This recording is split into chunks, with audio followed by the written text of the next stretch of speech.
Hi friends, நான் சௌந்தர்ய கோபி 360. ஏற்கனவே இந்த குட்டையை நம்ம ஒரு வீடியோவில் பார்த்துருப்போம். பட் அப்போ தண்ணி இல்லாத போது பார்த்துருப்போம். இப்போது தண்ணி இருக்கிறது பார்க்குறோம். ஏற்கனவே சொன்னது தான், இது எத்தனை தண்ணி வந்தாலும் இந்த தடுப்பணை நம்பாது அப்படின்னு.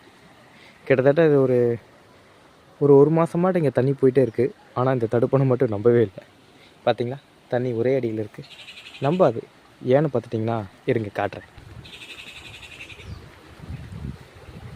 ஏன்னா தண்ணி இது வழியே போயிட்டுருக்கு. பார்த்தீங்களா, நீ உன் தடுப்பணையை கட்டிக்கல, நான் வேண்டான்னு சொல்லலை. ஆனால் நான் போகிற வழியில் தான் போவேன்னு சொல்லி தண்ணி அது பாட்டுக்கு சைடில் போயிட்டுருக்கு. அப்புறம் எப்படிங்க அது நம்பும்?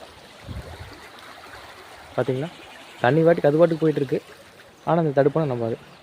இதுக்கு எதுக்கு தடுப்பணை? இதுக்கு முன்னே அரிசி மூட்டை குடோன்லேயே இருந்திருக்கலாமே. வீடியோக்கு நம்ம கோபி 360 சப்ஸ்கிரைப் பண்ணிக்கங்க. ஒரு மலை